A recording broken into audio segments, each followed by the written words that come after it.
You know, jumping trains. Everyone wants to know what is the reason behind the name Jumping Trains. What does this album represent for JoJo in this era?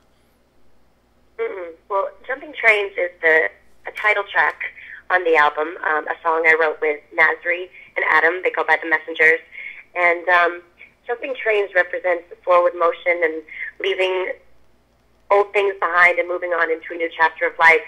For me personally, it symbolizes my move from Boston to LA, me, going from girl to young woman and moving out from my mom's house and, like, exploring the world on my own terms. Mm-hmm. And it just means starting this next chapter.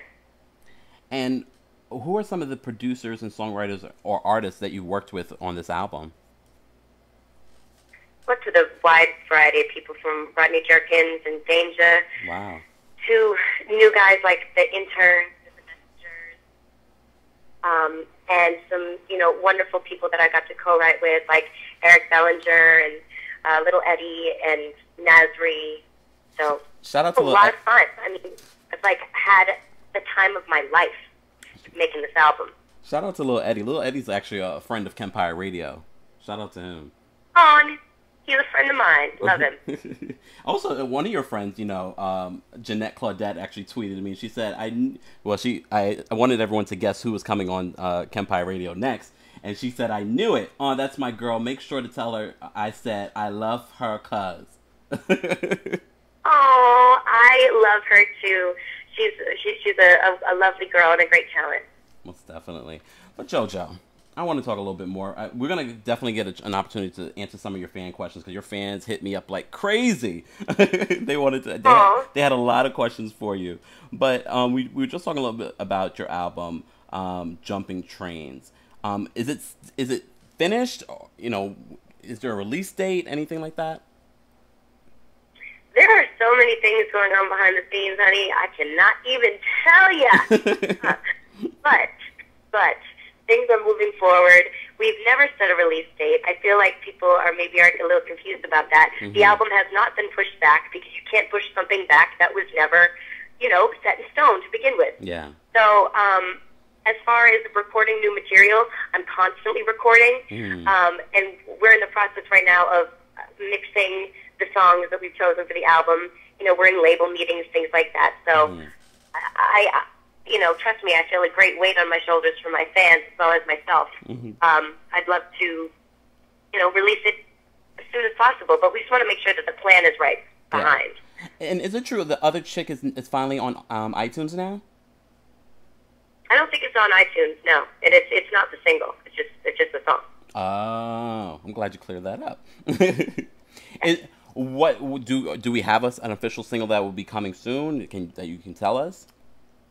Yes, there is an official single coming soon, but I'm gonna wait to reveal the name and the information, because of all the leaks and everything, I just want to be super guarded with it. Mm-hmm. No problem.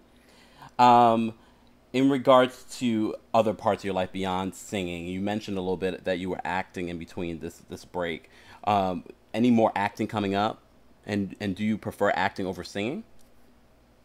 I love to act, and I've been doing it professionally since I was 6 years old. But music is something that I'm obsessed with. I can't live without. Mm-hmm. I feel like it gives me purpose. I feel like it completes me. And like I said, I love to act, but right now, at this point in my life, I'm going to focus on music and give this album the attention it deserves. Well, there were also some people telling me a little bit that you worked with Nick Jonas. How did that collaboration come about? Oh my gosh! Well, I've been friends with the Jonas Brothers for, like 6 years. Yeah, wow. Probably about 6 years, and we lived around the same area in Jersey. So we just kind of hold on a second. Sure. Freaking loud monsters. So we've stayed in touch and been cool over the years, and I think we just, Hollywood style is people reached out to my people, and we got in the studio, and he's an exceptional talent. I was honestly blown away. Is this for your album or his album? This is a song that we did that was intended for my album, and I'm not sure if it's going to make it or not, but I will say it's a great song, and he just impressed the hell out of me with his musicianship and he's very in tune and just very, you know, he pays great attention to details. I was so impressed. Mm. Is there anyone that you're dying to collaborate with that you haven't collaborated with yet? Oh man, I mean, yes, there's many people. Kanye West, probably my ultimate as a producer and as an artist. He's just, you know, and as just a creative force. He's just so incredible. John Mayer and Andre 3000. Those are probably the ones for me. Wow. You know, a lot of people, we're talking about your recent cover that was, you know, posted online, Marvin's Room, the Drake cover. And one of your fans, James Patrick Leahy, I think it's pronounced, says, has she had any feedback from Drake himself on her version of Marvin's Room, and will he be featured on Jumping Trains? I have a feeling that he's heard it. I'm not going to say anything more than that. But yeah, no, all the responses, you know, all the feedback has been really positive, and I'm really shocked and surprised and thankful for the, you know, for the response that the fans have given it, and obviously very appreciative to Drake for making the song and inspiring me to write something to it. Why did you decide to do that? I know, he won't be on Jumping Trains. I'm sorry? I know. Why did you decide to actually cover and write, you know, your own version to it? Well, my best guy friend, his name is Billy.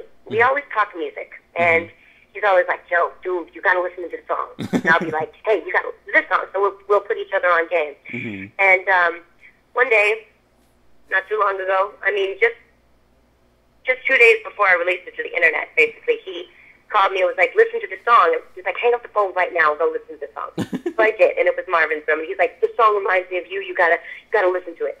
So I did. And then I listened to it twice in a row, called him back. I was like, "Yo, I'm going to write a verse. I'm going to write a version." He's like, "Really?" He's like, "Okay, send me the lyrics."